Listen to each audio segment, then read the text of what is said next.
अस्सलाम वालेकुम फ्रेंड्स, आज मैं बनाऊंगी बेही और गोश्त। ये बेही जो होती है मिट्टी में होती है, जिस तरह आलू होते हैं इस तरह होती है। इसके ऊपर से देखिए बहुत ताकतवर है, इस पर मिट्टी होती है। मिट्टी मैंने हाथ से हटा दी। उसके बाद जैसे आलू के छिलके उतारते हैं इसी तरह आलू के छिलके उतार दिए।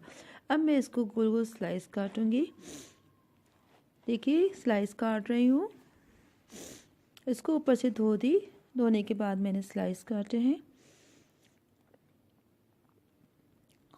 देखिए काट रही हूँ और ये मैं गोश्त में बनाऊंगी।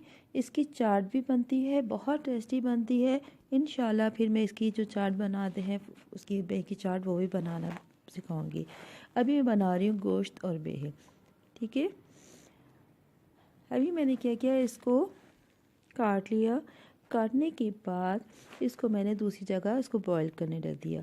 अब मैंने घी लिया और उसमें प्याज डाल दी। प्याज जब गोल्डन ब्राउन हो जाएगी अभी फिर मैं इसमें शामिल करूँगी साबुत गरम मसाला, जिसमें लौंग, दालचीनी, साबुत पत्ता, काली मिर्च, सफ़ेद ज़ीरा, ये सब शामिल कर दूँगी। ठीक है, साबुत गरम मसाला मैंने इसमें शामिल किया। अब इसको मैं ब्राउन, जब तक गोल्डन ब्राउन होगी जब तक मैं इसको फ्राई करूँगी। ये देखिए फ्राई हो रही है।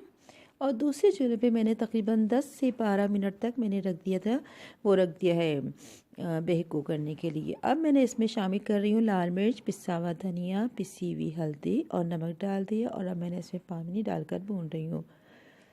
भून गया उसके बाद मैंने इसमें गोश्त डाल दिया। गोश्त डालने के बाद इसको भी भून रही हूँ। देखिए भुन जाएगा। और अदरक लहसुन डाल के भी भूनना है, कोई ज़्यादा मुश्किल नहीं है। ये देखिए भुन जाएगा अच्छी तरह। मसाले जो है ना उसका कच्चापन नहीं रहेगा। मैंने ली थी तकरीबन 2 बड़ी प्याज ली हैं, वो मैं अभी इसमें डालूंगी काट कर। और एक मीडियम साइज़ की छोटी प्याज ली है, वो मैंने बघार के लिए कर ली थी। ये देखिए भुन रहा है और मैंने भुन गया अच्छी तरह। फिर इसमें मैंने पानी डाला है। ठीक है, जब बॉयल हो गया तो मैंने 2 जो प्याज ली थी बड़ी साइज़ की वो मैंने इसमें डाल दी है और इसको पकाने रख दूँगी। और इसको कवर कर दूँगी ताकि गोश्त गल जाए। ठीक है, ये पानी भी डाल दिया क्योंकि मुझे मालूम है कि थोड़ा सा टाइम लगेगा पकने में। ये देखिए तकरीबन 1 घंटा होने वाला था तो मैंने देखा ये गोश्त गलने वाला है। 2 दफ़ा मैंने चेक कर लिया था बीच में। अभी अच्छा गल गया है, मतलब इतना गला है कि मैं इसमें भी टमाटर डाल के भूनूंगी और टमाटर हरी मिर्च डाल के भूनूंगी तो उसमें जो गुंजाइश है वो हो जाएगी, अच्छा गल जाएगा। ठीक है, मैंने टमाटर लिए, टमाटर का पेस्ट लिया और एक अदद हरी मिर्च ली। मैं टमाटर का पेस्ट डालती हूँ, इससे सालन में रौनक भी आ जाती है।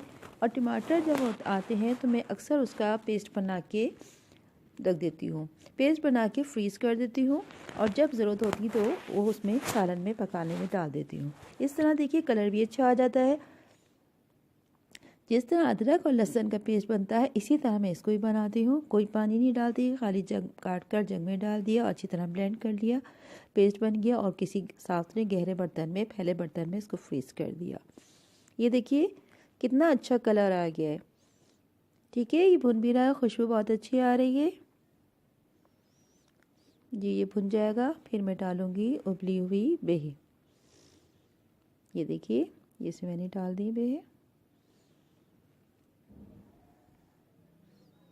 मैं एक दिन आपको बेह के बारे में बताऊंगी कि बहुत ज़्यादा ताकतवर है, बहुत ज़्यादा यानी इसमें एनर्जी होती है। लोग समझते नहीं है इस तरह की चीज़ों को।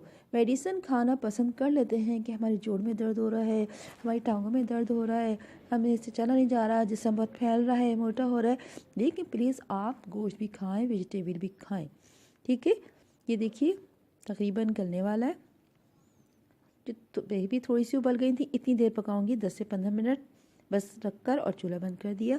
फिर मैंने इसमें निकाल दिया और पिसी हुई गरम मसाला डाल दिया।